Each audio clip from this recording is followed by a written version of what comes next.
63 years old, and I still sleep with one eye open. My late wife, Marcia, used to say that about me. Gavin Pierce. You'd hear a moth sneeze in a thunderstorm. She wasn't wrong.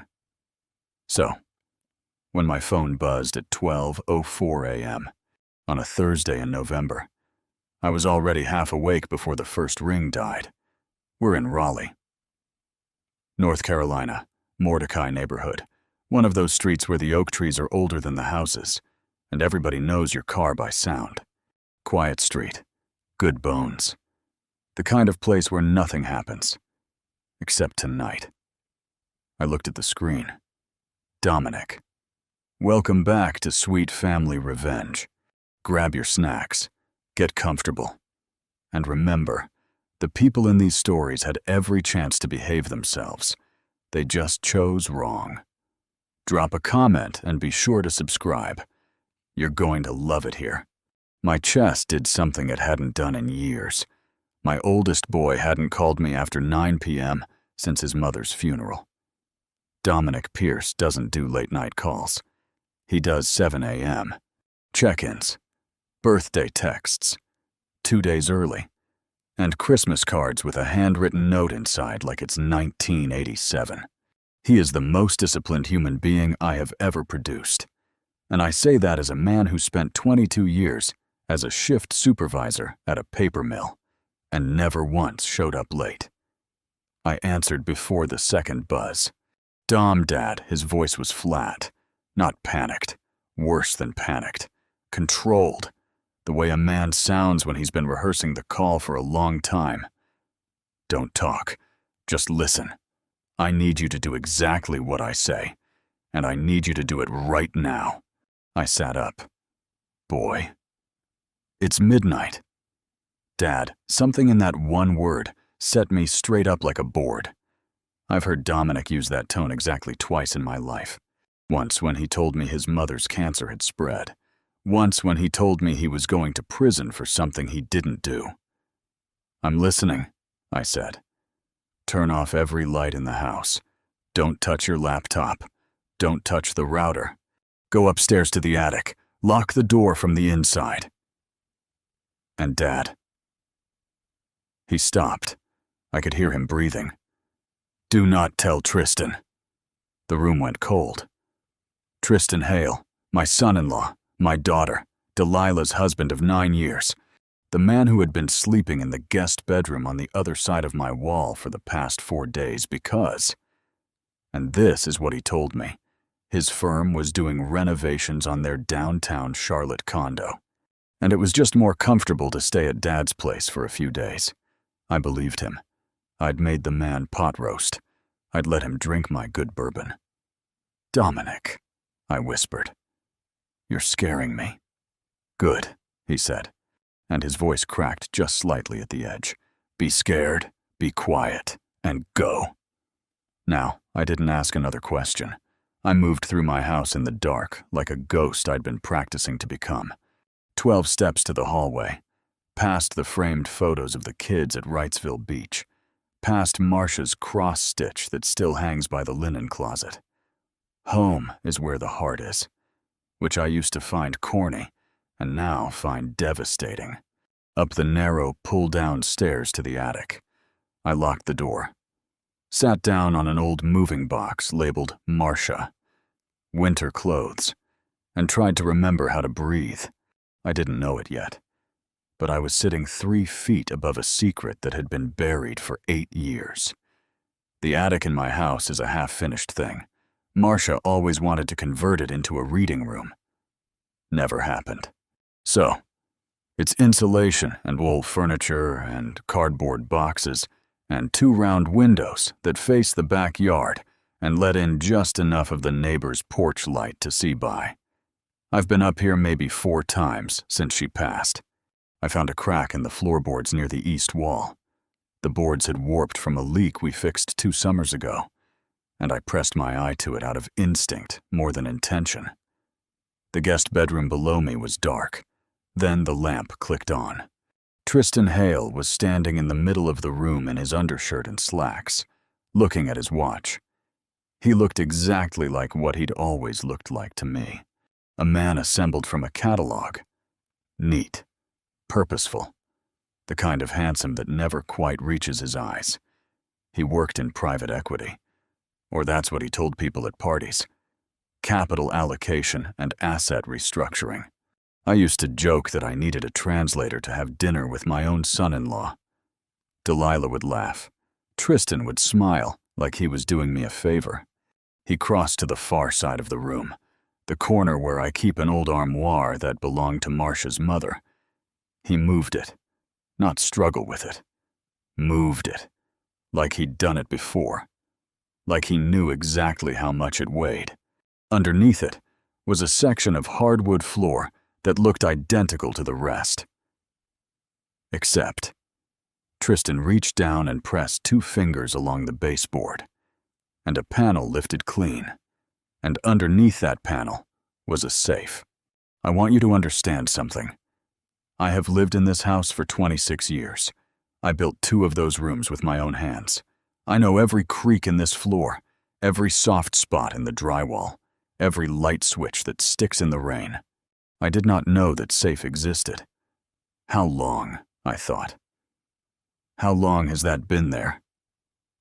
I watched Tristan spin the dial. Left, right, left. He had it open in under 20 seconds.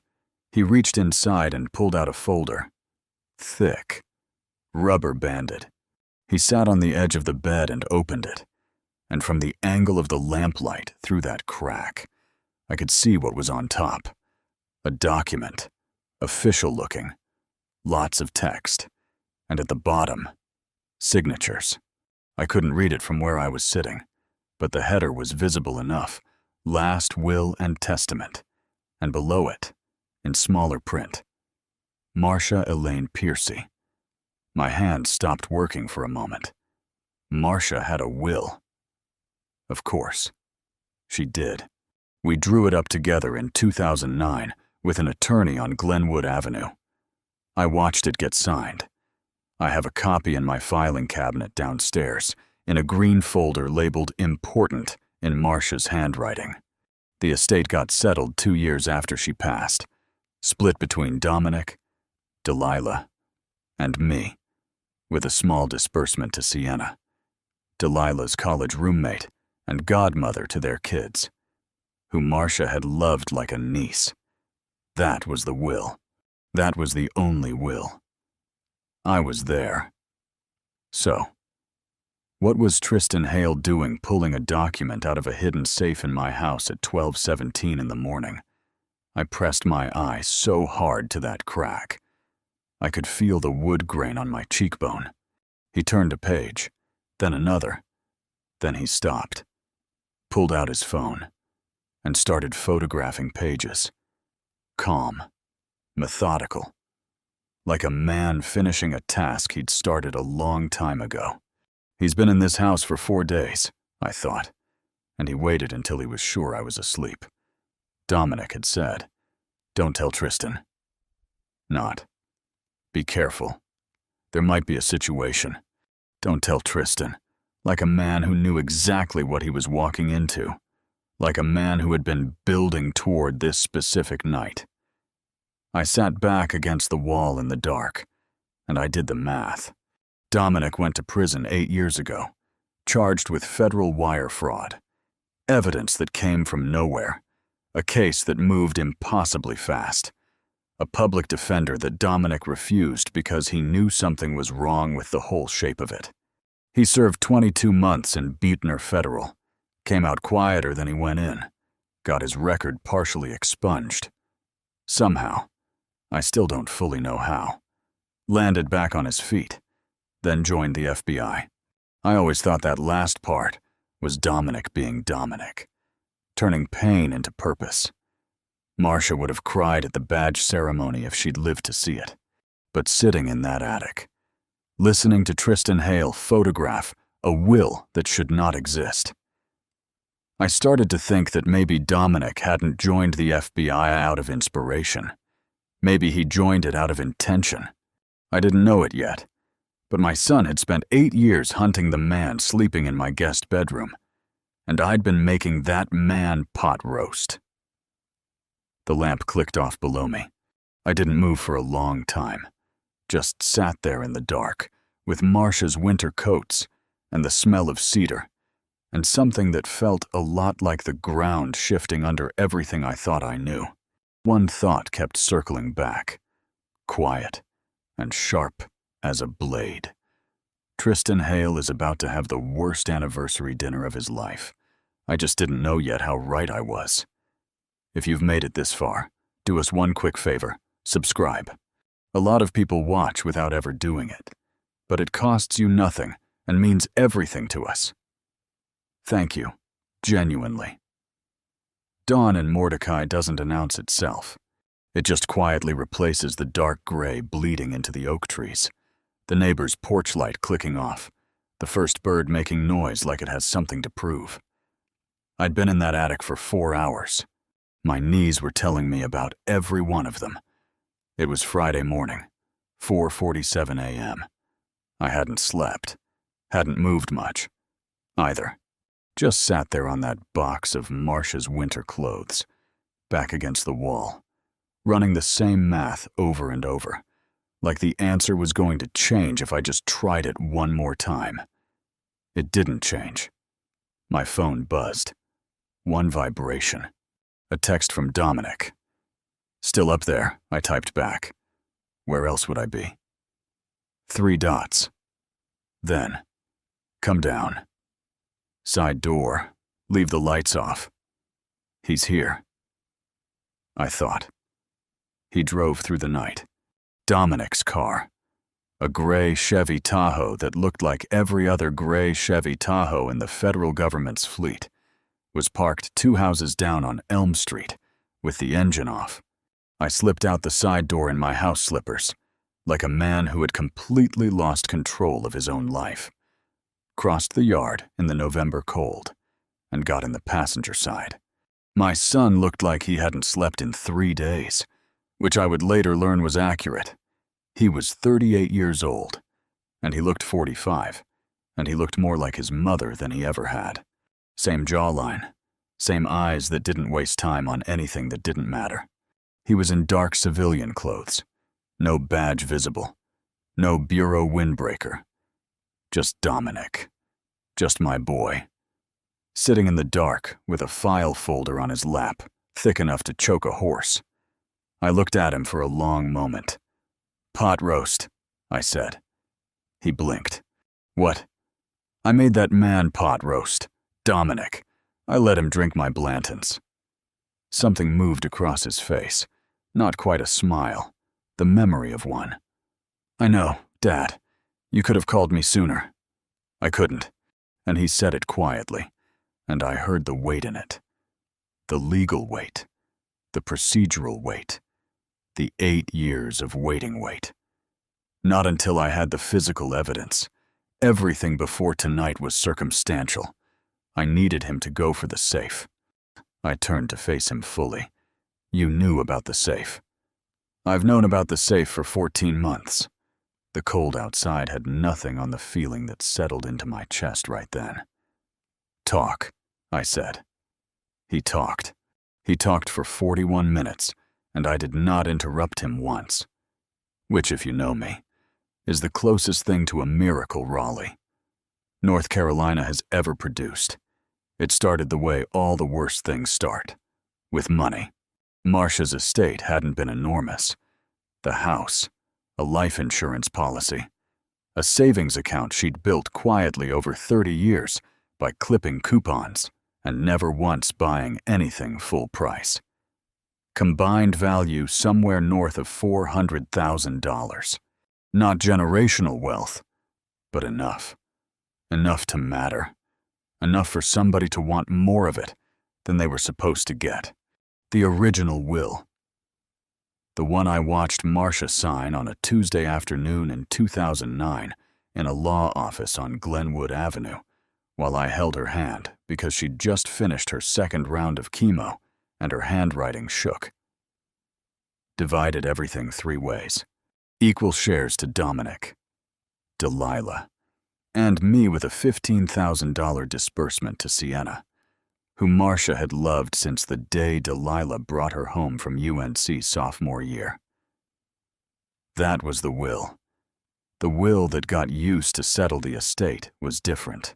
Dominic's share had been reduced to a token amount, $8,000, with the remainder folded into Delilah's portion, meaning Tristan's portion, meaning the man who had engineered the whole thing walked away with what should have been my son's inheritance, while my son was sitting in Butner Federal Correctional Institution for a crime he did not commit. How, I said. Just the one word. He had a contact at the law firm, Dominic said. A paralegal who got paid to swap the documents before filing. The original got buried. We think Tristan kept it as insurance. Proof that he knew what the real will said in case anyone ever challenged the estate. Insurance against who? Against Delilah. He said it carefully. In case she ever turned on him. I sat with that. Tristan Hale had kept a document that could destroy him as Alicia. My daughter. I filed that thought in the back of my mind, in a folder labeled Things I Will Deal With Later, so I don't put my fist through this dashboard right now. And the wire fraud charge, I said. Dominic exhaled slowly through his nose. Fabricated. Tristan had a college friend at a mid-size brokerage in Charlotte. They constructed a paper trail. Fake transactions, shell accounts that pointed directly at me. Filed an anonymous tip with the SEC. It moved to DOJ in 6 weeks. He paused. I want you to understand how clean it was. Dad, how thought out. This wasn't impulse. He planned this before he proposed to Delilah. That last sentence landed like a brick through a window. Before he proposed. Tristan Hale had mapped out the destruction of my son's life as a prerequisite to marrying my daughter. He'd sat across from me at my kitchen table and asked for Delilah's hand, with a plan already in motion to send her brother to prison. I didn't know it yet, but that was the moment something shifted in me permanently, like a bone that sets wrong. You can't unfeel it. Why didn't you tell me any of this? I asked. After you got out, after you joined the Bureau. Why did I have to find out in an attic at midnight? Dominic turned to look at me for the first time since he'd started talking. Because you would have gone to Delilah. Silence. And Delilah would have gone to Tristan. More silence. And Tristan would have run, I finished. Or worse, Dominic said. He had leverage. Dad, on the paralegal, on his contact at the brokerage, on at least 2 other people connected to this. If he felt the walls closing in early, people could have gotten hurt. I needed him comfortable. I needed him walking around thinking he'd won. And the safe? We've had the house under intermittent surveillance for 8 months. We knew he accessed it during a visit last Easter. We just couldn't get eyes inside without a warrant. And we couldn't get a warrant without probable cause that wasn't derived from the surveillance. He almost smiled. So we waited for him to come to us. You used my house as bait, I said. I used his greed as bait, Dominic said. Your house was just where his greed lived. I wanted to be angry at him. I tried on the anger, checked the fit. It didn't sit right. Because underneath everything, underneath the 4 hours in the attic and the pot roast and the Blantons and 22 months of visiting my son in a federal facility and watching him walk out the other side, quiet in a way he'd never fully recovered from. Underneath all of it was something that felt, God help me, like pride. My boy had done this right.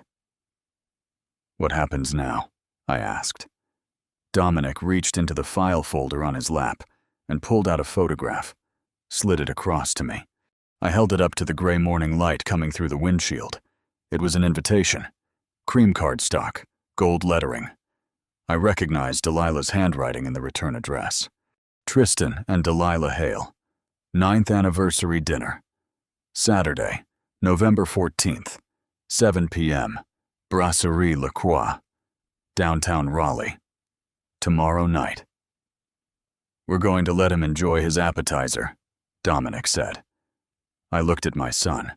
And then he took the invitation back and slid it into the folder with the care of a man handling something sacred.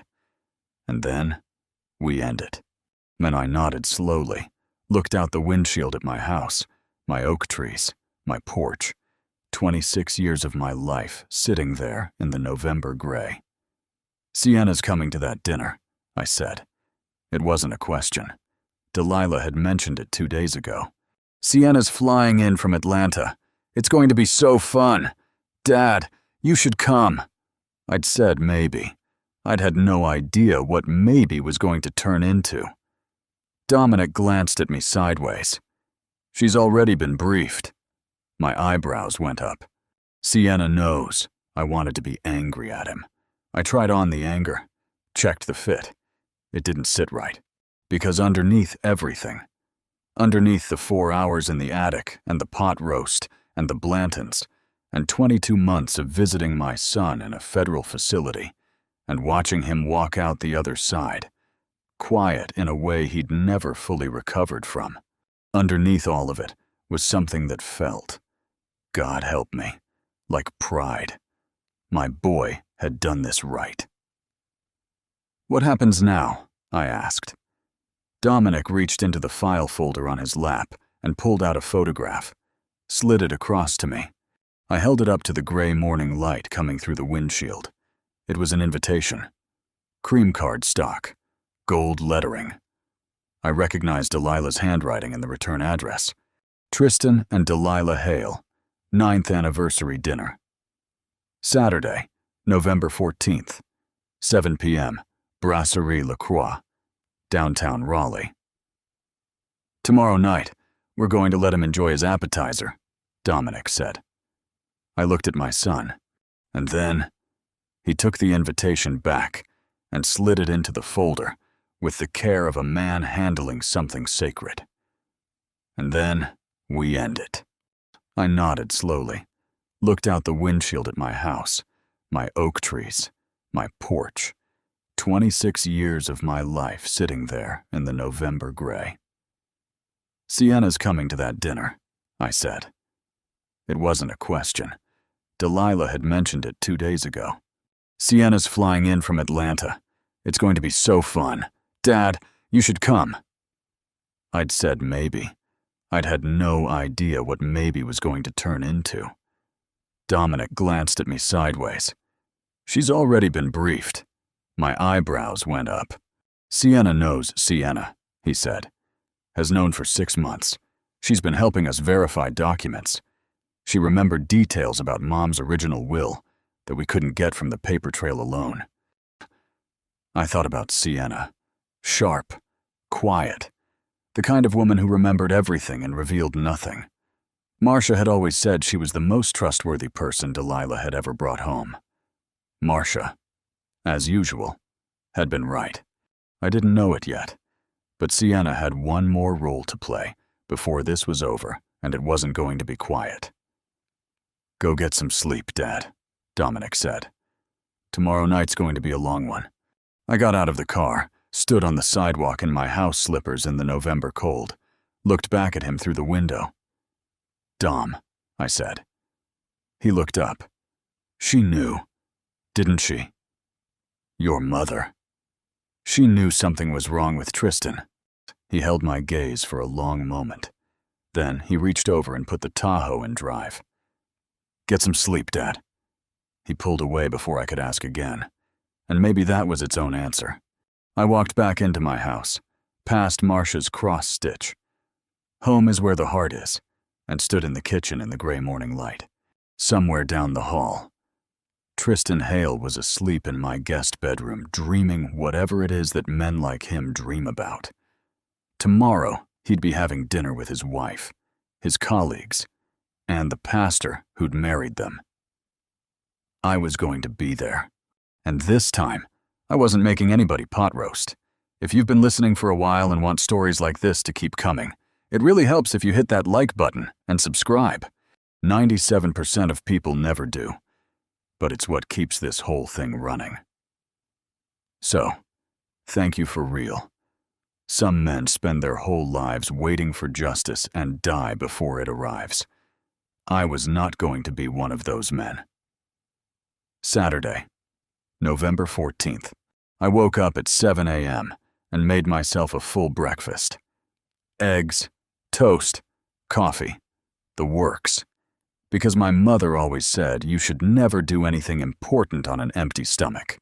Tristan came downstairs at 8:15 in his robe, looking rested and unbothered, and asked if there was any coffee left. I smiled and poured him a cup. Enjoy it, I thought. Last one you'll drink as a free man. He sat at my kitchen table, Marsha's kitchen table, the one she picked out from a furniture store on Capitol Boulevard in 2003, and scrolled his phone with the casual confidence of a man who believed he had won. And why wouldn't he? He'd been winning for 8 years. He'd sent my son to prison. He'd stolen my wife's inheritance. He'd slept in my house, eaten my food, drunk my bourbon, and sat in my church pew at Christmas with his arm around my daughter like he belonged there. Big night tonight, he said without looking up from his phone. Sure is, I said. Delilah's been planning this dinner for months. You coming? I turned from the counter and looked at him. I would not miss it for the world. Tristan. He finally looked up. Something moved across his face. Just a flicker. Barely a quarter second. Like a man who heard a sound he couldn't identify. Then it was gone, and the smile came back. Assembled and polished. Good, he said. Should be a great night. Brasserie La Croix sat on the corner of Fayetteville and Cabarrus in downtown Raleigh. The kind of restaurant where the menu didn't list prices, because if you needed to know the price, you probably shouldn't be there. Dark wood, candlelight, white tablecloths so starched they could stand up on their own. The kind of place Tristan loved because it had an audience built right in. I arrived at 6:45. Dominic had told me to be early. The dining room was already half full. I spotted the reserved section in the back. A long table, 8 chairs, flowers in the center, a handwritten place card at each setting. Delilah had done all of it herself. My daughter had spent weeks planning a celebration for a man who had been planning her family's destruction before he'd ever put a ring on her finger. I sat down, ordered water, and waited. Sienna arrived at 6:52 in a burgundy dress and the expression of a woman who had been carrying a secret for 6 months and was about ready to put it down. She spotted me, crossed the room, and sat beside me without a word. Just reached over and squeezed my hand once. You okay? She asked. Ask me in an hour, I said. She almost smiled. Marsha would have loved this. Marsha, I said, would have gotten here an hour early and already had the manager briefed. That got a real smile. Brief and sad and true. The rest of the table filled in by 7:05. 2 couples from Tristan's firm. I'd met them at Christmas parties over the years. Nice enough people who had no idea what they'd walked into tonight. Pastor Gerald Webb, who had married Tristan and Delilah 9 years ago at First Baptist on Hillsborough Street. A man so decent, it almost hurt to look at him. And then Delilah, in a green dress that made her look like her mother, laughing at something Tristan said as they walked in together. She looked happy. That's going to complicate things, I thought. That's going to complicate things considerably. Tristan worked the table like a politician. Handshakes, backslaps, the easy laugh he deployed like a tool. He topped off everyone's wine before the waiter could get to it. He told a story about a golf trip that had everybody leaning in. He was magnetic in the way that certain dangerous things are magnetic. The way a fire is magnetic. You lean toward it right up until it burns you. He sat at the other end. We made eye contact once. He raised his glass slightly in my direction. I raised mine back. Enjoy the appetizer, I thought. Dominic said you'd enjoy the appetizer. The appetizers came and went. The bread, the salads. The table was warm with wine and candlelight, and 9 years of Delilah believing she'd married a good man. Pastor Webb was telling a story about their wedding day. I've done 400 ceremonies, and I've never seen a groom so calm, so composed. Composed, I thought. Yeah, because he'd already won by then. My phone buzzed under the table. A text from Dominic. 2 minutes. I set my phone face down on the table, picked up my water glass, took a slow sip. Sienna beside me had gone very still. The main course arrived. Tristan was mid-sentence about something. A deal his firm had closed. Some asset restructuring in the Carolinas. The kind of story that was really just a wealth display with narrative clothing. When the front door of Brasserie Lacroix opened, Dominic Pierce walked in. He was in a suit, dark navy, white shirt, no tie. Behind him were 2 people I didn't know. A woman in a blazer, a man in a gray jacket. And they moved through the restaurant the way people move when they have absolute authority and zero interest in making it comfortable for anyone. The room didn't stop, not all at once. It was gradual, the way a conversation dies when something enters a space that doesn't belong. A table near the door went quiet first, then another. Then the couple from Tristan's firm facing the entrance looked up, and their expressions did something complicated. Tristan had his back to the door. Delilah saw Dominic first. Her face opened up. Dom, oh my gosh, you came. I didn't know you were. And then she saw the 2 people behind him, and her voice tapered off like a radio losing signal. Dominic walked the length of that dining room without looking at anyone but Tristan. Tristan turned around slowly, like a man who had heard that sound again, the one he couldn't identify, and this time knew exactly what it was. The composed man, the calm groom. He looked at my son, and for just one moment, one pure, unguarded, expensive moment, I watched 9 years of carefully constructed confidence leave his face completely. There you are, I thought. There's the real one. Dominic stopped at the head of the table. He looked down at Tristan Hale with the patience of a man who had been waiting 8 years for this exact moment and was in absolutely no hurry now that it had arrived. Tristan Allen Hale, he said. Quiet, controlled. You're under arrest for wire fraud, obstruction of justice, and tampering with a legal instrument. The table went to stone. You have the right to remain silent. He'd found something. Not all of it, but something. A thin layer of composure, just enough to speak with. What are you doing? This is a private dinner. This is my anniversary. Anything you say can and will be used against you in a court of law. Dominic. Tristan's voice dropped. He leaned forward slightly, and for a half-second I saw the real calculation happen behind his eyes. How much does he have? Can I negotiate this? Is there a play here? Let's be adults about this. Whatever you think you know. I have the original will. Tristan, Lance. Complete. Total. The kind of silence that has weight. I have the safe contents. The photographs you took Thursday night. The testimony of the paralegal at Ketterman and Associates, who your attorney paid $22,000 in 2015. And 8 years of financial records connecting you to the shell accounts used to fabricate the wire fraud case against me. Dominic tilted his head slightly. I also have your college roommate, who, by the way, sends his regards from his current location, which is federal custody in Charlotte. Tristan opened his mouth. Came out. The woman in the blazer stepped around from behind Dominic with a pair of handcuffs, and Tristan Hale stood up from the head of that table. From the anniversary dinner, my daughter had spent weeks planning, with the white tablecloth and the candles, and the pastor who'd called him the calmest groom he'd ever seen. And he stood up, and he looked across the table at me. Just me. Like he was finally understanding something.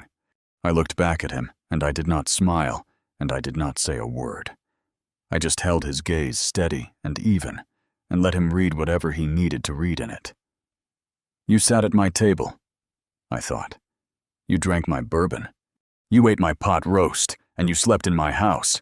And you stole from my dead wife, and you looked me in the eye every single time like I was the fool in the room.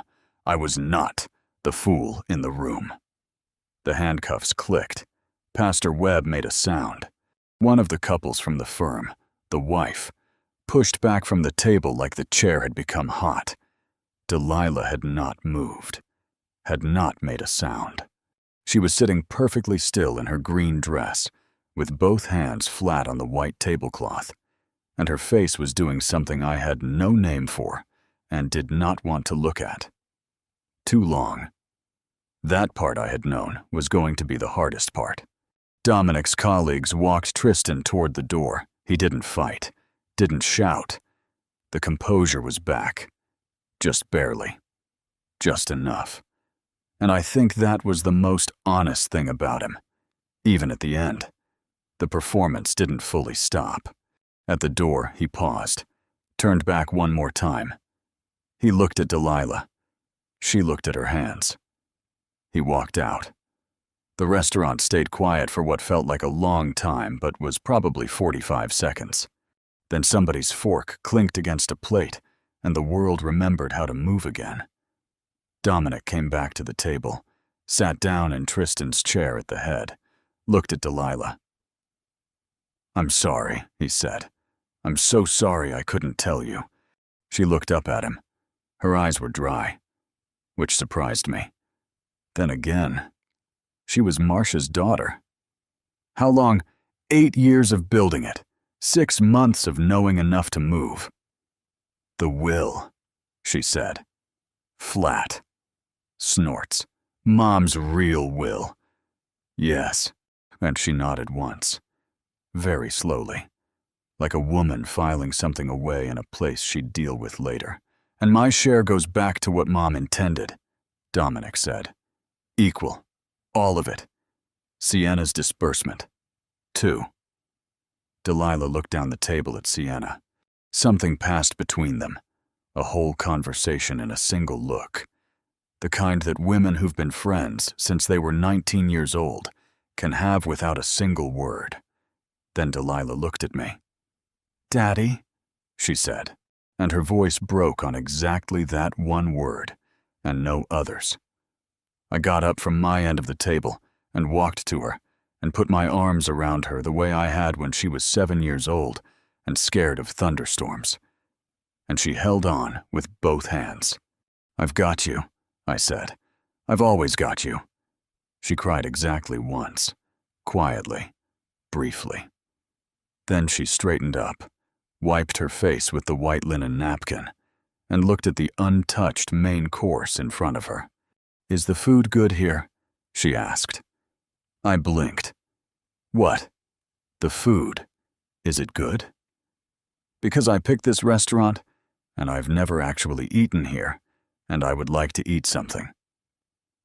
I sat back down, looked at my son, looked at Sienna, looked at Pastor Webb, who had the expression of a man who had just watched 8 years of a sermon write itself. "Somebody flag down the waiter," I said, and we ate. 3 weeks later, I came downstairs on a Tuesday morning and made coffee and stood at my kitchen window looking at the oak trees in the yard. The November cold had turned into December cold. The trees were bare. The neighborhood was quiet the way Mordecai is always quiet. On the counter was a green folder, Marcia's handwriting on the tab. Important. I'd moved it up from the filing cabinet the night before, set it there so I'd see it in the morning. Inside was the copy of the original will, Not a photocopy, not a document image, but the real thing. Restored and certified and filed correctly with the court at last. Marsha's actual words, her actual intentions. The version where my son wasn't erased. The version where nobody rewrote her choices while she was too sick to defend them. I put my hand flat on the folder. Got him, Marsha. I set it to the kitchen, to the faded cross-stitch hanging beside the pantry door, to the old wooden table with its scratches from decades of family dinners, and to the woman who could have heard a moth sneeze in the middle of a thunderstorm and somehow known exactly which child had forgotten to close the back door. She loved every one of us more generously than we probably deserved, and she somehow managed to make that love feel ordinary, as though devotion was simply another household chore that needed doing before breakfast. Took us a while, I said quietly, but we got him. The words settled into the room without asking for applause. They didn't need one. Some conversations continue long after the person you're speaking to is gone. You learn that if you're lucky enough to have loved someone deeply. The coffee finished brewing with that familiar hiss and click that had started more mornings than I could count. Outside, the first bird of the day announced itself with the absolute confidence of something that had never once questioned whether the sun was coming back. It made enough noise for 3 birds, as though dawn required a personal endorsement before it could begin. I smiled despite myself. She would have made some remark about that bird, probably something dry enough to make me roll my eyes before laughing anyway. Funny how memory preserves voices more faithfully than photographs ever manage to preserve faces. I poured myself a cup and stood by the kitchen window, watching the light slowly find its way across the backyard. The fence still leaned slightly to the left, where I'd always meant to straighten it. The lilac bush had grown another few inches without asking anyone's permission.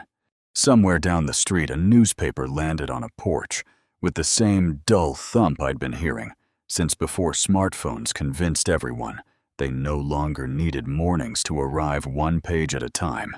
Everything looked wonderfully, reassuringly ordinary. 8 years is a long time to carry unfinished business. Long enough for anger to become habit if you aren't careful. Long enough to forget what peace is supposed to feel like. But peace has a remarkable way of returning quietly once it finally has room. It doesn't burst through the front door demanding attention. It slips into familiar routines until one morning you suddenly realize your shoulders aren't tense anymore.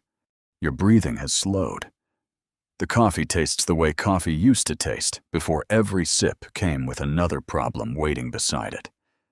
I took another drink and understood exactly why people say some victories can't be measured.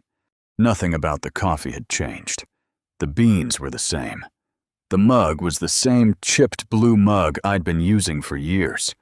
Even the kitchen looked almost exactly as it had the morning before. The difference was me. The weight I'd been carrying had finally found somewhere else to rest. Looking back, I don't think justice gave me happiness. I think it gave happiness permission to come back. There's an important difference between those two things. Justice closes a door. Healing teaches you to notice the windows that were open all along. I stayed there until the cup was nearly empty, listening to the house settle around me, grateful for the familiar sounds I'd stopped noticing during all those difficult years. The refrigerator humming, the floorboards answering each careful step, the clock patiently keeping time without concern for everything that had happened while it continued doing its job. Homes remember things. So do the people who love them. If this story leaves you with one thought, let it be this. The best endings rarely arrive with celebration. They arrive on an ordinary morning when you discover that something as simple as a cup of coffee tastes exactly the way it should. Because the bitterness you've been carrying was never in the coffee at all. It was in the waiting. And when the waiting is finally over, even the smallest moments begin to feel like gifts again. I looked once more at the cross-stitch on the wall and smiled. We got him. I said softly. Not because I needed to say it again, but because after 8 long years, it finally sounded like the past, and that, more than anything else, was enough. If you liked this story, join our community by hitting that like button and subscribing for more real, raw, and family-centered stories.